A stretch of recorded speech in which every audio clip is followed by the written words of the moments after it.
So you want to buy the original CB750. Well, I have two of the Gen 1 CB750s that I own sitting in front of me. Currently, I own 4 of these bikes. We did sell one a few years back, and throughout the last couple of years, I've been learning the discrepancies between the years, lots of information, and everything about the CB750.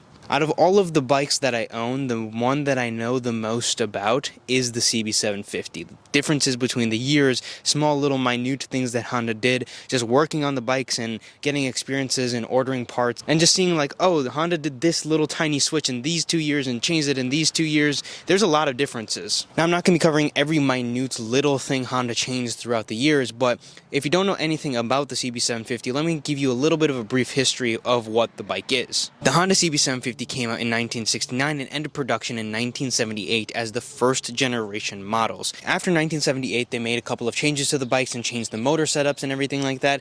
You see before me 1976 and a 1975. This is a SUPERSPORT and this is the regular K model, and we'll talk about the differences between those. The motorcycle market in 1969 was a pretty wild place. When Honda came out with this bike, they also had their CB450 out, but this was the first 4-cylinder large production model that Honda was really making. This was the bike that put them on the map and permanently fixed their position on the map. After the CB750 came out, there was no chance for any of the other British manufacturers to even keep up with what Honda was producing at the time, and this bike was the hottest thing in the world. Honda was so successful with these bikes that they continued to make different versions. They made a 550, a 500, they made a 400, they made a 350 even. Yes, a 350 4-cylinder.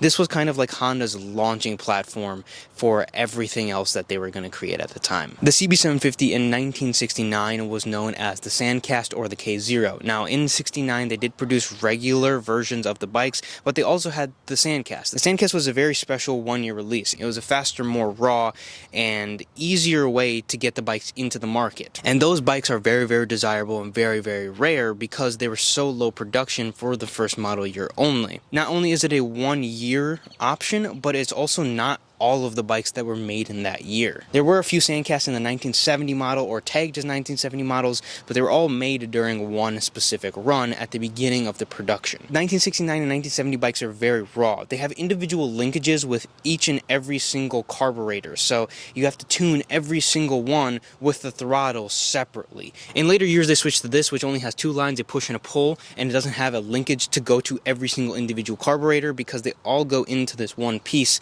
that does the pulling action. Not only that, but at the time they used different color gauges, and they also had a different tank design that my other bike, which is a 1971 bike, is going to have as well. In 1973, they changed to the tanks you see in front of me. 1973, 1974 bikes were both the same. They both used the same style indicators, and then in 1975 they changed to this look right here. It's the bigger indicators you see here, just like this bike does, and it also has this striping on the tank. Really, the biggest thing with the CB750 is if you're not looking to spend a ton of money on the bikes, I'm talking about $25,000 to $35,000 for a SANDCAST variant, you're most likely going to get a bike that the carburetor setups are going to be the same as you see here, but they're going to have 2 different style of tanks. They're either going to have this style, or they're going to have what I like to call the aerial style, or the earlier style that has the stripe on top. Throughout the years, there was a couple other changes. The earlier bikes had a little boxier of barrels on the engine, and also the side covers were a little bit different. Side covers off of my bike, but they changed throughout the years. And the airbox in some bikes, which my bike is actually missing, also was painted in some years, and most of the years it was left unpainted. I believe in 1969 was the year that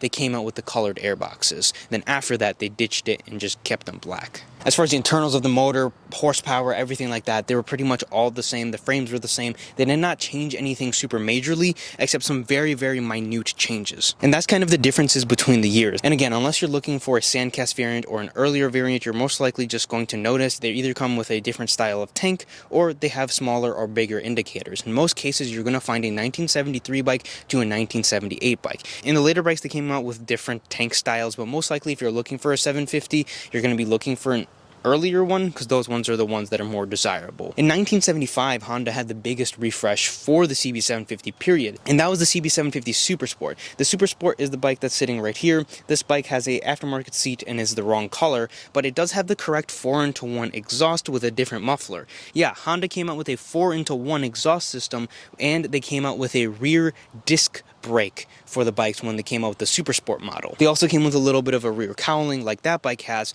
and this bike actually is supposed to have a 4x4 exhaust, not the 4x2 like you see here. Originally they came with the 4x4s, and those exhausts are worth big money. Now, specific things to look for when you're buying them is the biggest thing period for the bikes is the original exhaust. If you see a bike with an original exhaust, just know that that is going to cost you anywhere between $1,500 to $2,500 to replace that original exhaust if you want it on the bike. I would say a large majority of the bikes, around 65 to 75%, if not a little bit more than that, don't have the original exhaust because they rotted away, people threw them off, and people wanted the bikes to be louder, so they would cut the baffles out or just junk them straight from the factory. Now, there were bikes that were turned into choppers, bikes that had huge fairings on them. For the most part, the bikes with fairings are fairly original, but the chopper bikes, most of the time, they're not worth bringing back to original condition. These bikes are worth the most in all original condition. Now, side covers crack and they're old bikes, so you gotta look inside the tanks and make sure that they're pretty rust free. Make sure all the original pieces are in order. Just a bunch of small stuff that you look for on any bike applies to these.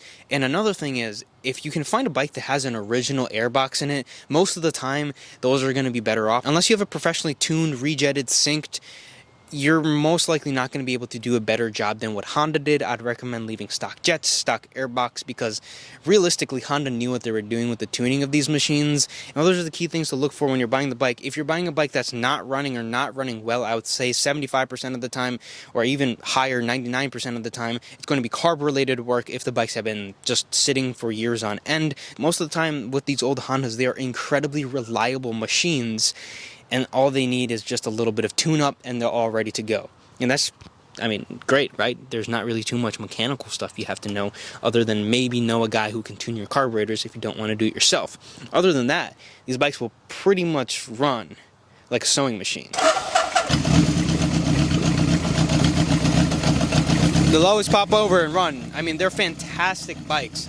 Absolutely brilliant to ride. Now, if you are looking to buy one of these bikes and you've never ridden one before, well, let's go over what they're like to ride, because they're actually really, really fun and one of my favorite machines that I've ever been on. The Honda CB750 has a 4-cylinder, 750cc motor in it, and it's a pretty big and heavy motor, so you definitely feel it in front of the bike. You definitely feel all of the weight. It's so smooth that Honda claimed after 100 hours of sitting at redline, the motor still should be able to balance a quarter on it at idle. And that is absolutely crazy to think about. The 750 is so smooth. One of the quirks of the bike is the super loud indicator noise.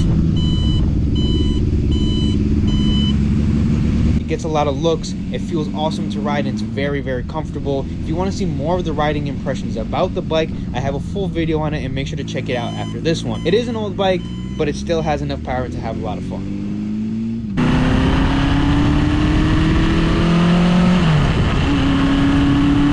Now, prices of these bikes change every single day. I think I bought both of these bikes for a pretty good deal, and they're honestly really hard to find in stock condition. This was the closest I could get to a stock bike without spending over, I would say, $6,000. You can get lucky, and sometimes people will sell these bikes still for anywhere between $35,000 to $6,000 in this good of condition without the pipes. Sometimes you can get extremely lucky and get one below $5,000 that might need a little help that has original pipes.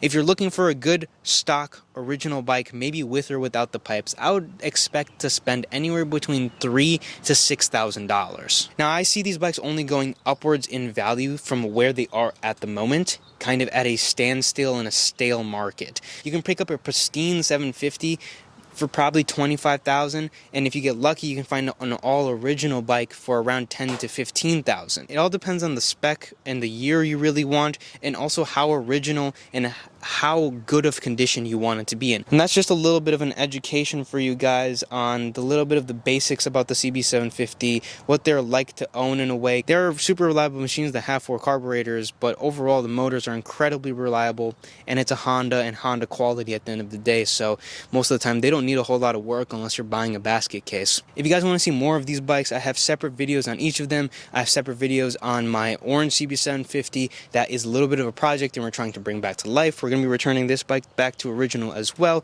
and also my other CB750 that's in complete parts. Check out one of those videos, and as always, subscribe, leave a like, comment down below what you think about the bikes, and as always, I'll see you guys in the next one.